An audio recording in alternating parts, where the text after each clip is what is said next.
Lectura del libro de Isaías. Mirad a mi siervo, a quien sostengo, mi elegido, a quien me complazco. He puesto mi espíritu sobre él. Manifestará la justicia a las naciones. No gritará, no clamará, no voceará por las calles. La caña cascada no la quebrará. La mecha vacilante no la apagará. Manifestará la justicia con verdad. No vacilará ni se quebrará, hasta implantar la justicia en el país. En su ley esperan las islas. Esto dice el Señor Dios, que crea y despliega los cielos, consolidó la tierra con su vegetación, da el respiro al pueblo que la habita y el aliento a quienes caminan por ella. Yo, el Señor, te he llamado en mi justicia, te cogí de la mano, te formé e hice de ti alianza de un pueblo y luz de las naciones, para que abras los ojos de los ciegos, saques a los cautivos de la cárcel, de la prisión a los que habitan en tinieblas. Palabra de Dios. Te alabamos, Señor. El Señor es mi luz y mi salvación. El Señor es mi luz y mi salvación. El Señor es mi luz y mi salvación. ¿A quién temeré? El Señor es la defensa de mi vida. ¿Quién me hará temblar? El Señor es mi luz y mi salvación. Cuando me asaltan los malvados para devorar mi carne, ellos, enemigos y adversarios, tropiezan y caen. El Señor es mi luz y mi salvación. Si un ejército acampa contra mí, mi corazón no tiembla. Si me declaran la guerra, me siento tranquilo. El Señor es mi luz y mi salvación. Espero gozar de la dicha del Señor en el país de la vida. Espera en el Señor, sé valiente, ten ánimo, espera en el Señor. El Señor es mi luz y mi salvación. Tu palabra me da vida, confío en ti, Señor. Tu palabra es eterna, en ella esperaré. Salve, Rey nuestro, solo tú te has compadecido de nuestros errores. Tu palabra me da vida, confío en ti, Señor. Tu palabra es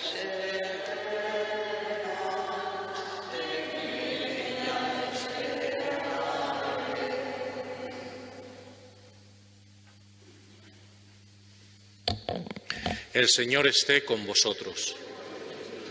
Lectura del Santo Evangelio según San Juan.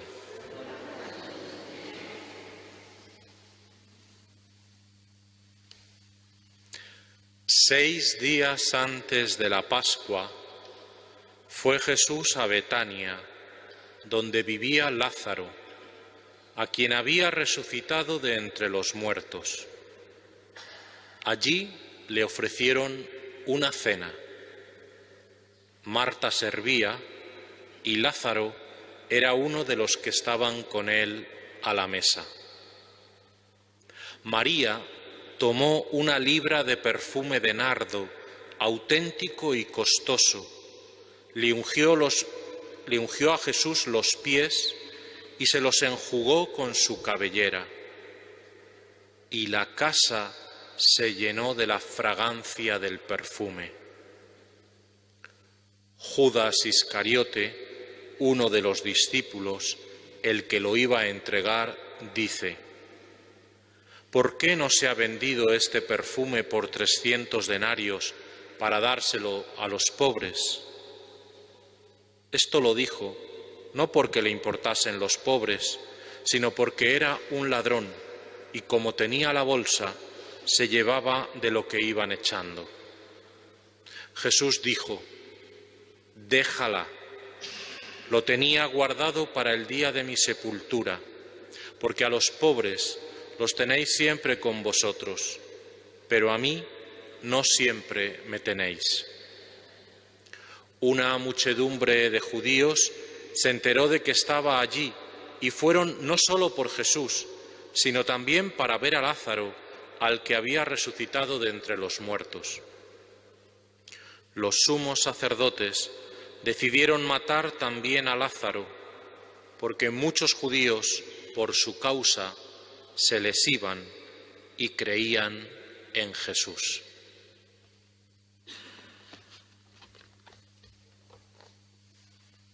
Palabra del Señor.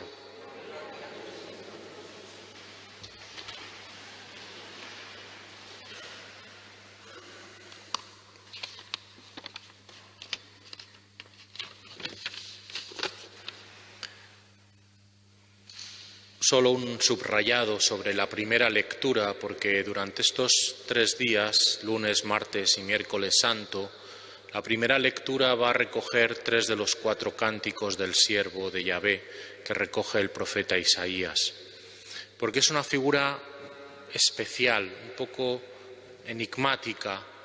Está referida a un enviado, pero también puede ser el mismo pueblo de Dios.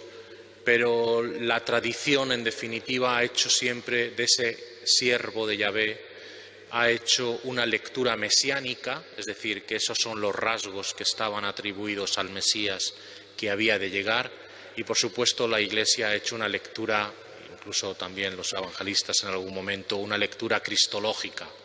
La Iglesia ha entendido que esos rasgos del siervo están atribuidos al Mesías y por lo tanto por identificación a Jesucristo.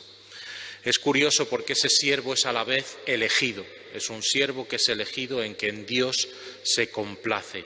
Es verdad que actuará con firmeza inquebrantable, con una energía que no desfallece hasta que haya cumplido la tarea que se le ha confiado. Sin embargo, parece que no va a tener a su disposición los medios humanos normales, que serían la fuerza o las armas, ¿no? Como estamos ahora viendo en algunos momentos. No.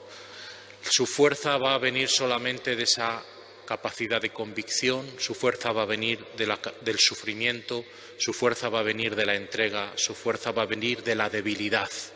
Esa es la gran paradoja que este siervo hoy se nos va a proponer durante estos 3 días, justamente como anticipo a la gran celebración de la pasión de Jesús el Viernes Santo en la cruz, ¿no? Donde es la fuerza máxima de la debilidad se manifiesta en el acontecimiento de la cruz. Una fuerza de la debilidad que pasa precisamente por la experiencia del amor entregado. Ese es el contexto, digo, de estos 3 días de esta primera lectura que va a ser proclamada. Pero pasemos ahora al Evangelio. Es un Evangelio enormemente particular, la unción de Betania. Tiene una fuerza extraordinaria.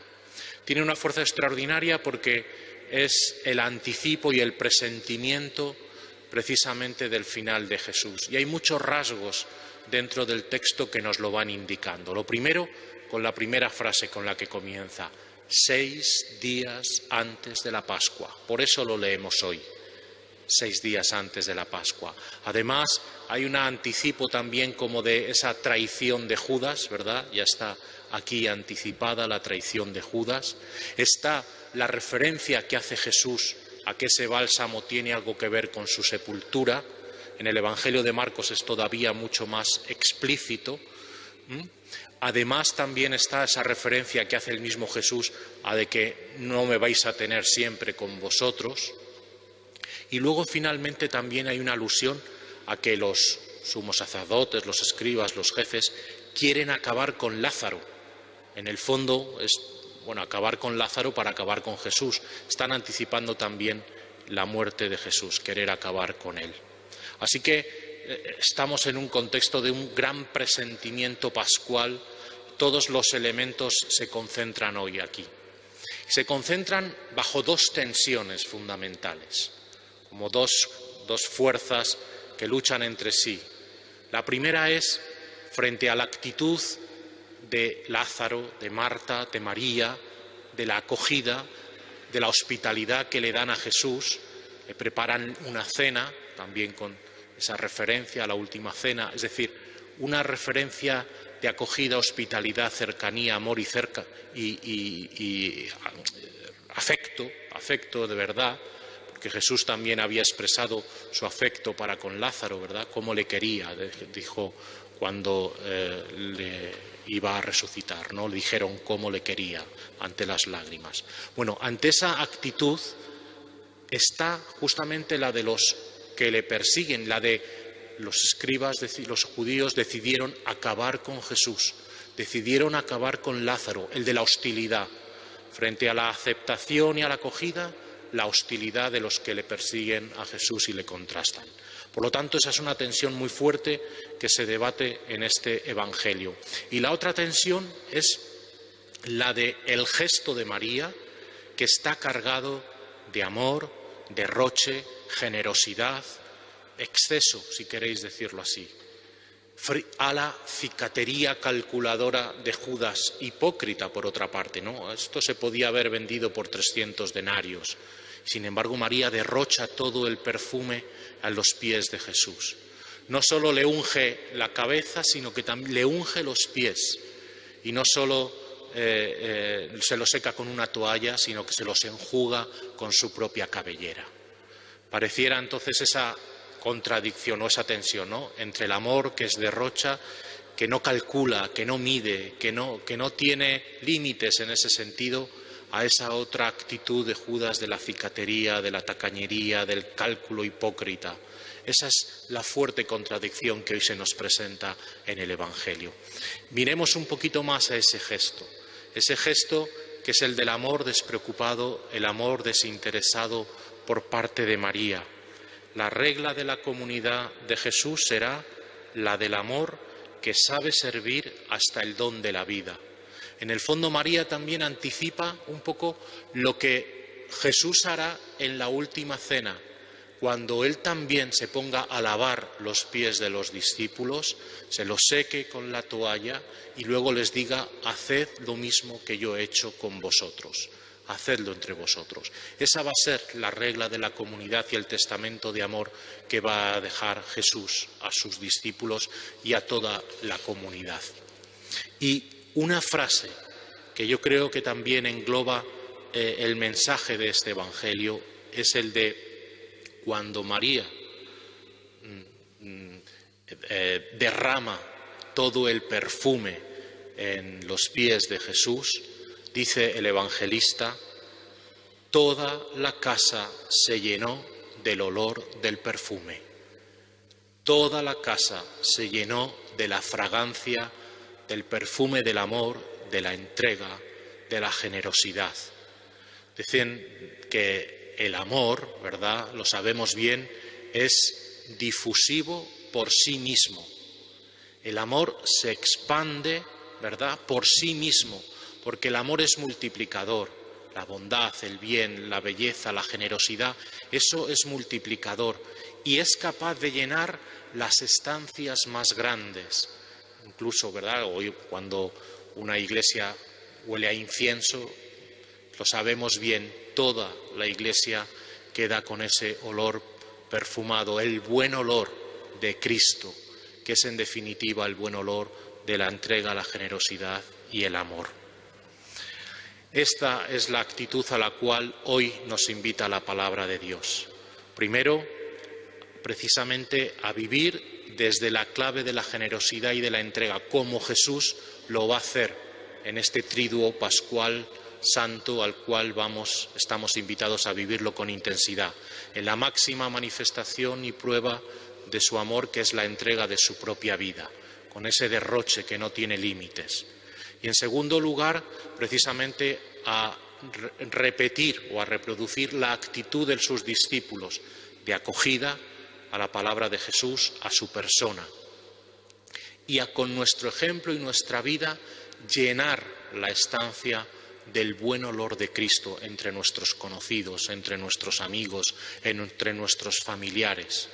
Termino con una frase de San Agustín que refleja y sintetiza muy bien esta dimensión de llenar la fragancia, la casa, con la fragancia del buen olor de Cristo y con ese gesto de María tan significativo. Dice así San Agustín: Toda alma que quiera ser fiel, únase a María para ungir con perfume precioso los pies del Señor. Unja los pies de Jesús, es decir, siga las huellas del Señor llevando una vida digna. Seque los pies con los cabellos, es decir, si tienes cosas superfluas, dalas a los pobres y habrás enjugado los pies del Señor. Que así sea.